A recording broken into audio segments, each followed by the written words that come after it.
¿Qué tal, amigos de Monitor Expreso? Estamos en Al Grano. Ya teníamos un montón que no hacíamos este programa, sino hacíamos también la comidilla. Pues bueno, hoy quisimos empezar este Al Grano ya casi para finalizar, para hacer un pequeño resumen de cómo vamos, ¿no? Pero antes de empezar a hacer el resumen, hay un dato importante que vamos a hablar aquí con nuestro invitado del día de hoy, Toño Plaza, a quien saludo. Toño, ¿cómo te encuentras? Muy bien, Jairo, con el gusto de estar compartiendo contigo este espacio y de poder platicar aquí con todo el auditorio de Monitor Expreso. Pues bueno, vaya temas, mira, quise, ojalá pudiéramos después armar algo para del resumen, ¿no? De cómo se nos deja este año, este 2024 y cómo empieza este 2025. Bueno, haciendo un breve, pues tenemos un cambio de gobierno, ¿no? Con Claudia Sheinbaum, que es el segundo piso de la cuarta transformación, bueno, así lo llaman, que es decir, dar continuidad a lo que ya estaba con el sexenio pasado de Andrés Manuel López Obrador, que para muchos él sigue mandando, ¿no? Él lo ha nombrado una y otra vez Claudia Sheinbaum como el presidente, ¿no? Parece que ella Se refiere a él como el como presidente presidente no López dice Obrador. expresidente, sino dice presidente.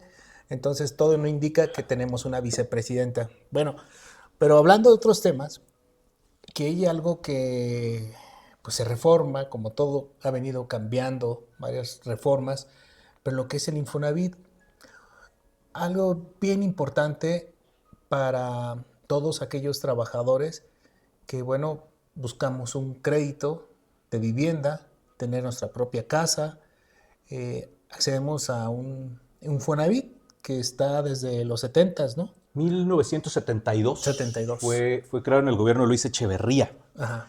Este programa, pues tuvo una reforma de la cual te quiero, que igual quiero conocer qué es lo que opinas tú sobre esta reforma que se hizo en Infonavit. Fíjate que yo creo que es muy interesante ver cómo a lo largo de los años van cambiando los enfoques, ¿no? El Infonavit está cumpliendo 52 años de existencia, pero yo creo que sí tenemos que hablar de dos grandes etapas del Infonavit. La primera es durante los sexenios de Luis Echeverría y José López Portillo, principalmente, todavía un poco en el sexenio de Miguel de la Madrid, el Infonavit era el gran constructor de casas. Es decir, el Infonavit era una entidad que construía, que hacía casas con el dinero de los trabajadores. El Infonavit es una gran caja de ahorro, ¿no?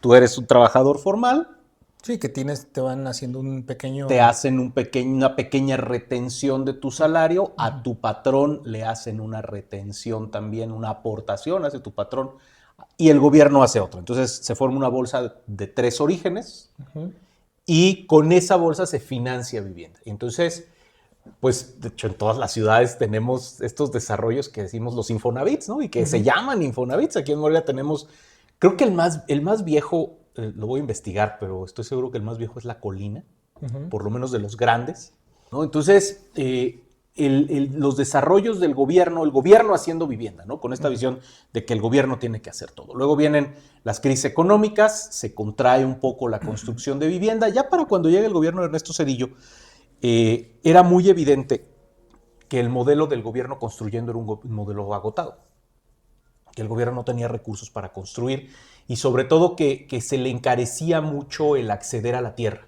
¿no? A la reserva territorial.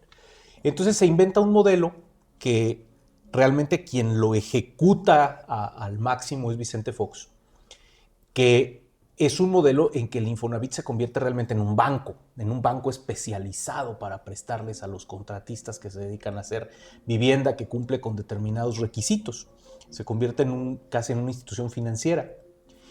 Y la política de construcción o la política de desarrollo urbano y territorial, en ese tiempo la tenía la Sedesol, después la pasó ya a hasta Peña Nieto llegó a la Sedatu. Yo creo que fue una política equivocada en el gobierno de Vicente Fox. Creo que fue un grave error el haber permitido que se construyeran desarrollos urbanos muy alejados de las ciudades, desconectados y carentes de servicios públicos. Muchos sí, obviamente los básicos, agua potable, electricidad, drenaje, pero sin transporte público, sin mercados, sin escuelas. Y eso se vuelve en una bola de nieve. Pues a ver, ahí tenemos, digo, aquí en Morelia, nos fue bien relativamente conforme le fue a otras ciudades del país. Las ciudades que tienen más vivienda abandonada son el corredor del norponiente, nororiente del Estado de México, la zona, por ejemplo, de Coacalco, ahora donde está más o menos el AIFA, toda esa zona de Zumpango, tiene una cantidad de vivienda abandonada. Tlajomulco de Zúñiga, de la zona metropolitana de Guadalajara, es el segundo zona del país con mayor vivienda abandonada, y la tercera es Juárez. Pero aquí también tenemos muchas viviendas que se convierten en vivienda dormitorio, ¿no? Donde Sí, la sí, gente sí. nada más llega, Vivienda de bajísimo valor, además, o sea, llega a dormir prácticamente. que la nada compras más. en Millones. en un millón o en medio millón de pesos y a la vuelta de 5 años vale 10 o 15% menos, que tienes minusvalía inmobiliaria, Sí. lo cual es, pues es atípico, ¿no? Sí, claro. Los bienes inmuebles tienden a la plusvalía. La vivienda de este tipo generó minusvalías. Uno de los factores que se estudió, cuando se hizo la intervención de pacificar, digamos, Ciudad Juárez en el 2010, uno de los grandes aprendizajes que tuvo el gobierno, y que creo que sí lo aquilató, fue que no podías construir ese tipo de desarrollos urbanos porque eran incubadoras de delincuencia, porque la gente terminaba viviendo de forma precaria en estos lugares, no salía de ahí, no trabajaba y sobrevivían con una economía de intercambio muy básica entre los vecinos. Es decir, los poquitos vecinos que trabajaban y llevaban dinero le pagaban a los otros vecinos porque les hicieran comida, porque les lavaran el coche, porque les arreglaran el jardín, porque les... y había mucha mendicidad, mucho robo. Pues mira, qué bueno que nos das esta parte de esa historia de cómo ha ido cambiando este Infonavit, ¿no? Cómo lo deja Vicente Fox en esta parte que empieza a decaer, parte del Infonavit. Vemos, por ejemplo, viviendas que ya no duran lo que tienen que durar, ¿no? Están hechas de muy mala calidad. Los espacios cada vez son más reducidos de las viviendas y, como dices tú, con un sobrecosto muy grande para aquella familia que decide comprarla, adquirirla, ¿no? Que van a ser por más de 20 años o quizás... Pues es que, a ver, son las reglas del mercado y son las reglas del desarrollo urbano. O sea, a ver, el valor de la tierra está directamente relacionada con la distancia al centro urbano. Entonces, ¿por qué? Pues porque los costos que omites en el valor de la tierra los trasladas al transporte y a las distancias de los servicios. O sea, esas son fórmulas que le enseñan a los arquitectos y a los que van a las escuelas de urbanismo desde el primer semestre, ¿no? Claro. O sea, entonces, y todo eso se ignoró cuando se iniciaron estos tipos de desarrollo, y la verdad es que la política, después del sexenio de Felipe Calderón, la política de vivienda y de desarrollos, sabía qué no hacer, pero todavía no sabe qué sí, ¿no? Es decir, hoy lo que te decían todos los funcionarios de Sedatu en el sexenio de Enrique Peña Nieto, por ejemplo, era, no, es que esto fue una equivocación, ok, fue una equivocación, ¿ahora qué hacemos? ¿Y crees que lo que se hicieron? No hay una respuesta. Nadie sabe qué hacer después de esto. Porque si tú observas, el modelo sigue siendo el mismo. Es decir, ve Morelia. Villas del Pedregal tiene una nueva etapa, sigue creciendo toda la zona de la aldea, sigue creciendo fraccionamientos en la zona de Tarímbaro, siguen pidiéndose licencias para fraccionamientos en la zona poniente de la ciudad, de Villas del Pedregal hacia allá. Es decir, no hemos cambiado el modelo. O sea, ahora todos estamos de acuerdo en que el modelo no funciona y está mal y es caro y es ineficiente y lo seguimos haciendo. Entonces, pues es un poco esta idea de locos. Y lo que sí tenemos en México, y eso hay que reconocerlo, que lo toma muy bien el gobierno, es que entienden que hay una crisis de vivienda. Estamos ante una situación en que el principal... ¿Dónde está el origen de todo esto? Y tú lo decías muy bien ahorita, en que no le alcanza a la gente. Es decir, el valor de la vivienda frente al valor del salario lo hace impagable. Hoy ni trabajando toda su vida hay trabajadores que ni con los incrementos del salario mínimo van a alcanzar a generar jamás la cantidad de dinero que vale una vivienda. Entonces, eso es diferente de las generaciones previas. Pero ¿tú crees que, por ejemplo, sea, como le han llamado, una gandalla el Infonavit? O sea, realmente sí le están haciendo parecer que están haciendo un cambio, una reforma importante al Infonavit, y para lo que van es directamente casi por este dinero, este fondo. Sí, pues es que el grave problema de esto es que no han podido acreditar de su propuesta de reforma, que yo creo que eso es un mínimo que sí es exigible, o sea que la oposición sí tiene todo el derecho de decirle al gobierno y los sindicatos tienen todo el derecho de decirle al gobierno, ok, ¿quieres reformar el Infonavit? Está bien. Explícame cómo vas a cuidar el dinero que está ahí, que no es tuyo.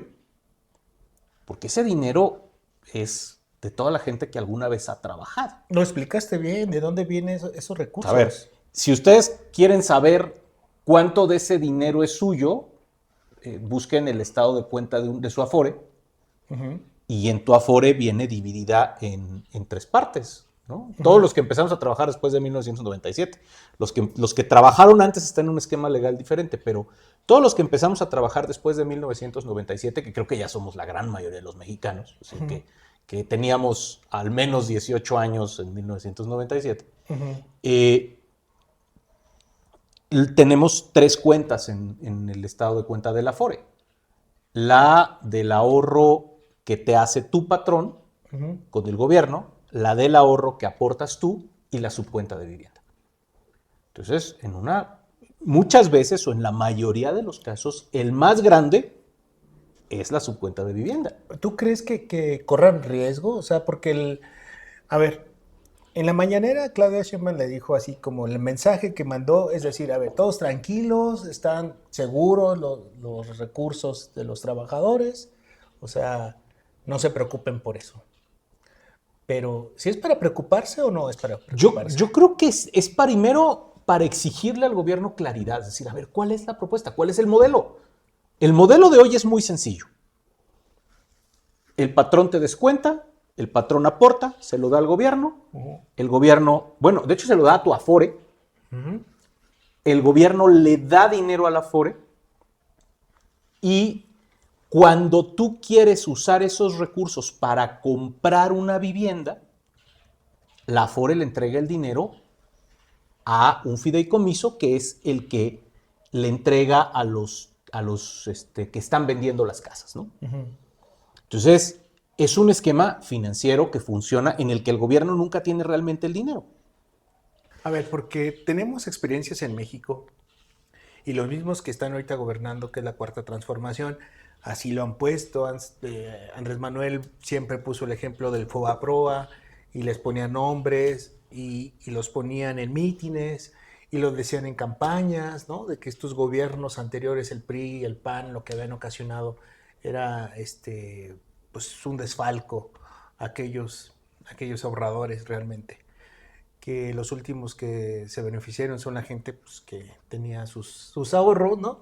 Y los que ganan pues, fueron los que son los que tienen, y como lo acabas de decir, aquellos que administran ese dinero.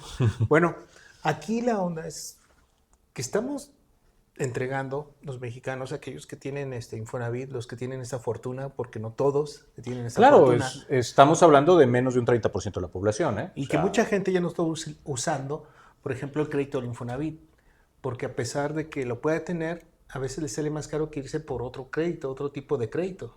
Es más barato el crédito del Infonavit. Lo que pasa es que luego no es suficiente. Luego es que se inventaron estos esquemas en que participa tu ahorro más el crédito del Infonavit más un crédito bancario. Sí, claro. Y que son buenos porque pero no te alcanza. A ver, pero están hechos para un segmento de la población muy chiquito, porque en este país tenemos un segmento muy grande de gente que no le alcanza el dinero. Entonces, pues a ver, si tenemos 35% de la población en pobreza laboral, que quiere decir que es gente que tiene empleo, muchos de ellos formal, y no le alcanza para pagar una canasta básica, si no le alcanza para comer, pues ya imagínate, dijo, pues ya de la vivienda ni hablamos, ¿no? O sea, es un problema. ¿Tú crees el problema de fondo es la pobreza? Pero a ver, ¿tú crees que, por ejemplo, con estas propuestas de crear 1 millón de viviendas, porque así lo anunció Claudia Sheinbaum desde campaña, es uno de sus compromisos, y pues bueno, ahora parece que todo va a suceder, ¿no? Las quiere financiar de ahí. Sí, pero el problema es que como son cuentas que están fragmentadas, o sea, como no es una bolsa única, sino son millones de pequeñas bolsas, pues entonces yo lo que entiendo, por simplificarlo, es que quieren desaparecer el sistema de cuentas privadas y que quieren utilizar toda la bolsa como si fuera un recurso público. Pero eso no lo es un ahorro privado. Pero ahí por eso tiene también estos cambios de esta reforma donde van dejando fuera de los comités o de los que están revisando. Al sector privado y a los representantes de los sindicatos. ¿A los trabajadores? A los representantes de los trabajadores y a los representantes de los patrones. Los patrones tienen representación porque ellos también le ponen. Entonces, para ti, ¿esta reforma qué es? A ver, yo creo que aquí hay dos grandes temas en la mesa. El primero es, pues está muy bonito eso de decir voy a construir 1 millón de casas, pero ¿dónde las vas a construir? Sí, es como si aquí en Morelia dices de repente voy a construir 25,000 casas, que son las que hay en Villas del Pedregal. Pues sí, pero si las vas a construir juntas del otro lado del Quinceo, pues no vas a resolverle el problema a nadie, ¿no? Te vas a gastar un dineral y vas a generar un montón de problemas y no le vas a resolver el problema a nadie. Entonces, la política de desarrollo urbano y de vivienda de la 4T no está clara. Hoy no la tienen clara, o por lo menos no la han presentado con claridad. Porque es muy fácil decir voy a construir 1 millón de casas. Pero ¿dónde? ¿Con qué esquema? ¿Cuál es la política? ¿Qué vas a hacer para darles a esas casas toda la envoltura que necesitas? Porque, a ver, una realidad es que estos desarrollos han sido parte del problema de seguridad y de violencia urbana desde los primeros años de este siglo. Tenemos una experiencia fallida, que no hemos sabido salir de esa experiencia fallida. Y por el otro lado, y que además ahí es donde está el elefante en la sala, es la estrategia financiera. Ok, tú lo que quieres es el dinero para financiar tu proyecto de vivienda, que ya dijimos que no tenemos claro qué es lo que vas a hacer, pero ok, quieres dinero para hacer casas, muy bien. Pero ese dinero no es tuyo.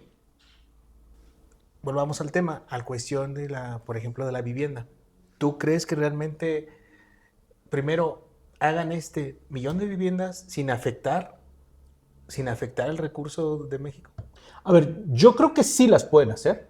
Es decir, construir 1 millón de viviendas del gobierno, sobre todo si tienes 2.400 millones de pesos guardados, 2.4 billones, millones de millones guardados y los vas a usar, pues claro que lo puedes hacer. O sea, por supuesto, 1 millón de viviendas no es un número tan grande.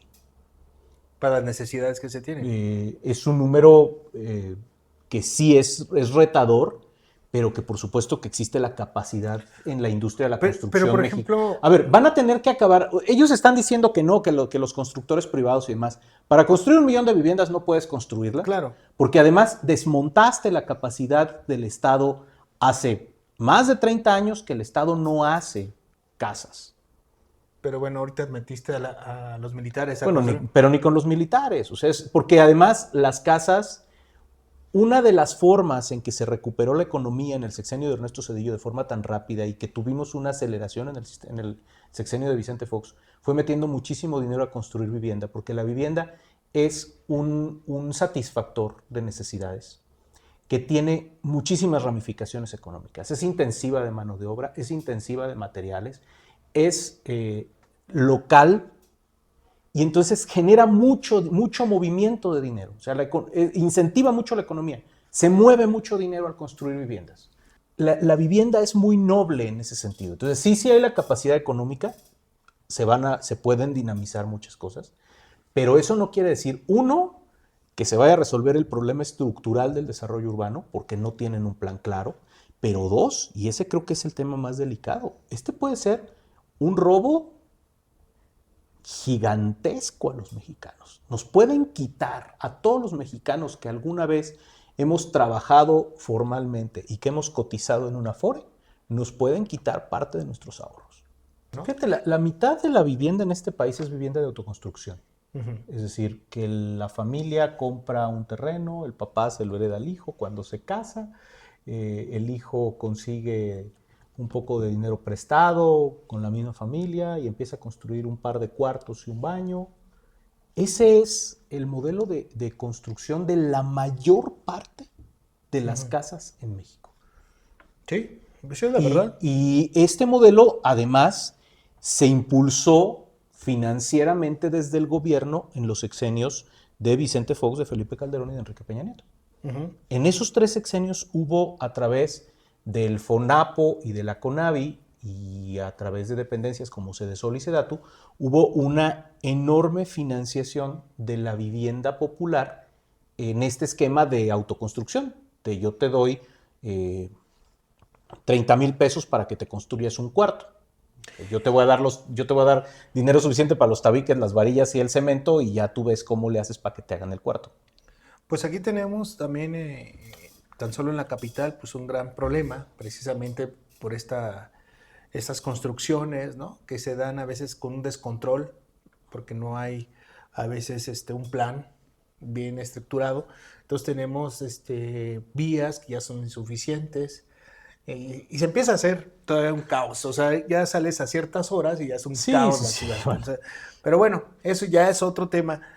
Pues bueno, nos alargamos con tan solo con la vivienda porque es extenso la situación que se está reformando. Y también hay que entender, ¿no? O sea, el Infonavit, eh, bien, es algo noble, pero sin embargo no deja de ser un poco muy accesible. O sea, no es tan accesible, perdón, para la ciudadanía, aunque lo tenga, pues no te llega a alcanzar, porque si tú vives solo, no puedes acceder a un crédito. Si te dan un crédito de 600,000 pesos y una ¿No? casa vale, A ver, un departamento vale. dato final. La cartera vencida del Infonavit se duplicó en el gobierno de Andrés Manuel López Obrador. O sea, la cartera vencida del Infonavit era muy manejable, estaba alrededor del 15%, hoy está arriba del 30%. Quizá la pandemia sí tuvo un impacto. Claro, Fue de las cosas que la gente dejó de pagar fue la mensualidad de la casa, pues claro. ¿no? Uh-huh. Pero no ha habido, aun cuando lo pudieras atribuir 100% a la pandemia, no ha habido una política para recuperar cartera vencida. Entonces, sí es un problema. Tenemos un problema muy grave con esto y lo están queriendo resolver como resuelven todo, quitando los controles, quitándole transparencia para llevárselo al oscurito. Se lo van a entregar a uno de los principales operadores de dinero de la 4T, que es Octavio Romero, el que fue director de Pemex. Ahora es el que va a operar, ya se acabó el dinero de Pemex y ahora se viene a operar el dinero del Infonavit. Y entonces, bueno, pues es uno de los grandes operadores financieros del régimen, eso está clarísimo. Uh-huh. Entonces, pues la verdad es que sí preocupa, o sea, sí nos hace levantar muchísimas sospechas, sí tenemos un tema aquí en que está en juego el patrimonio de muchos mexicanos. Pues vaya forma de terminar, fue directo, ahora sí como decimos, al grano, nuestro estimado Toño. Toño, pues ya se nos acerca Navidad, fin de año. Ojalá podamos platicar contigo otra vez, ¿no? Por aquí. No, yo encantado. Con otros temas, yo sé que ya muchos salen de vacaciones, ya no quieren pelar un poco ya las noticias, la información, porque también aparte como disminuyó un poquito, pero bueno, creo que hay cosas que se tienen que analizar. Hay que ver cómo viene el presupuesto para Michoacán, hay que ver cómo les toca a los municipios, porque vienen recortes importantes. Hay cuestiones que por ahí son muy de veras, no sé cómo explicarlo, o no sé cómo decirlo. Las cuestiones que tienen que ver con la seguridad. El gobierno del estado le ha apostado al famoso Fortapaz, inclusive ha hecho publicidad a veces engañosa, ¿no? Donde dice que se le entregó a un gobierno de Morelia y el otro dice, pues a mí no me entregaste nada, maestro. Entonces hay que ver qué están haciendo con, la verdad, con estos presupuestos, porque para dónde van, dónde se aplican y la verdad qué beneficio tienen para los ciudadanos, ¿no? Es correcto, son muchos temas que pues tenemos que involucrarnos porque pues de eso depende en buena medida que nuestra sociedad prospere, ¿no? Bueno, pues de aquí pues llegamos al grano. Muchísimas gracias, Toño. Gracias a ti, Jairo. Pues ya una tacita de café nos la chingamos rapidísimo. Nos vemos pronto, amigos.